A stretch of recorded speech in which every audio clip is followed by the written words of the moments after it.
नमस्कार मित्रांनो, साई किरण परिवार या आपल्या यूट्यूब चॅनलमध्ये आपले सर्वांचे हार्दिक स्वागत. मित्रांनो, आपल्यातील अनेक साईबाबा भक्त आहेत. साईंची अगदी मनापासून सेवा व पूजा भक्ती करत असतात. कारण मित्रांनो, जर साईबाबांची सेवा अगदी मनापासून केली तर यामुळे मित्रांनो साईबाबांचा आशीर्वाद आपल्याला प्राप्त होतो आणि साईबाबा आपल्या पूजेचे फळ आपल्याला नक्की देतात. त्याचबरोबर मित्रांनो, अनेक वेळा आपण केलेल्या साई सेवेचे आणि त्याचबरोबर साईंच्या भक्तीचे फळ म्हणून साईबाबा आपल्यातील बऱ्याच जणांना प्रचिती किंवा अनुभव देखील देत असतात आणि आपल्यातील बऱ्याच जणांना बाबांनी असे अनुभव व प्रचिती दिलीसुद्धा आहे. तर मित्रांनो, आज आपण साईबाबांच्या अशाच एका साई भक्ताचा अनुभव म्हणजे साईंनी त्यांना दिलेली प्रचिती पाहणार आहोत. मित्रांनो, आज आपण ठाणेमधील एका ताईंचा साईंचा अनुभव पाहणार आहोत. तर मित्रांनो, हा अनुभव पवारताईंचा आहे. त्या ठाणे येथे राहतात.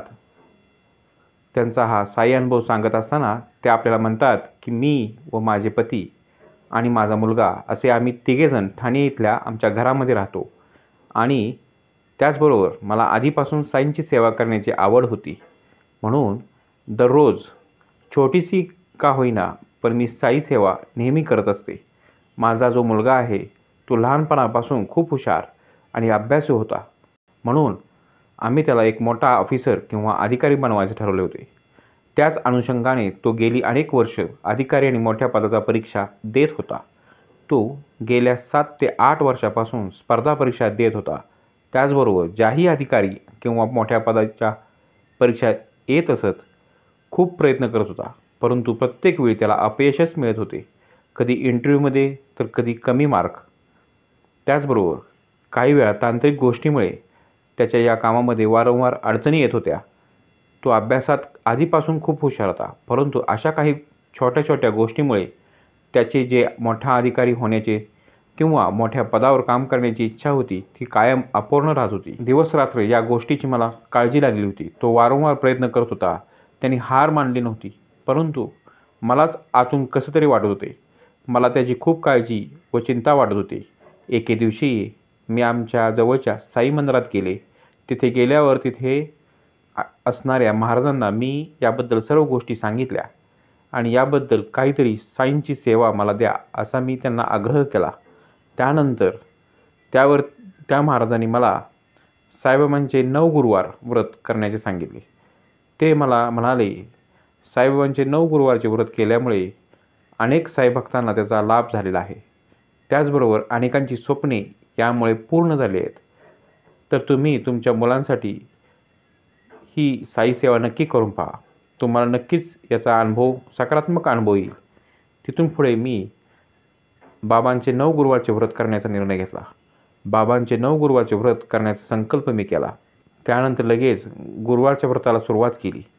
तर गुरुवारच्या पहिल्या दिवशी मी माझी साई सेवा आवरली आणि त्यानंतर दुपारच्या वेळी म्हणजे साधारण 12-1च्या दरम्यान सेवा आवरून मी माझ्या घरामध्ये बसले होते.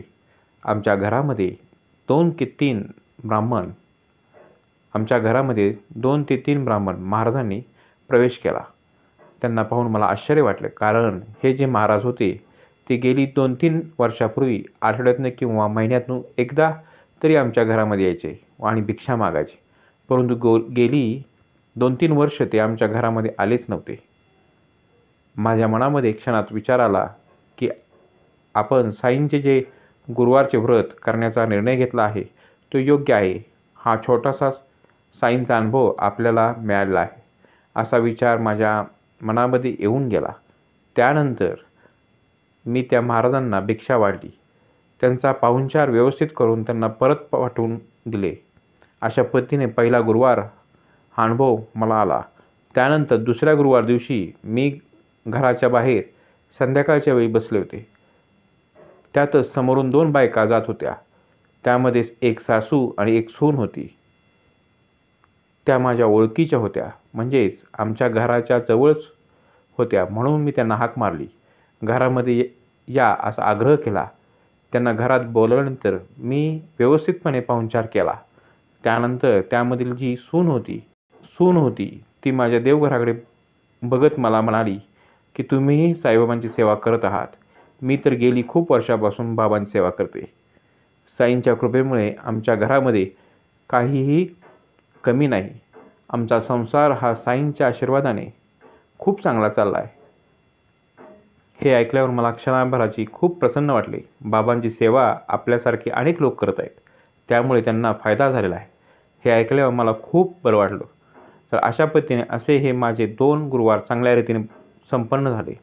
त्यानंतर तिसऱ्या गुरुवारी जो साईबाबांनी मला अनुभव दिला, साईंनी माझ्या सेवेचे फळ तिसऱ्या गुरुवारीच दिले. म्हणजेच तिसऱ्याच गुरुवारी माझ्या मुलाने या अगोदर जो पेपर दिलेला होता, म्हणजेच याआधी माझ्या मुलाने जे काही मोठ्या पदासाठी फॉर्म भरलेला होता, त्यावर पेपर दिलेला होता, त्याचा रिझल्ट तिसऱ्या गुरुवारी लागला.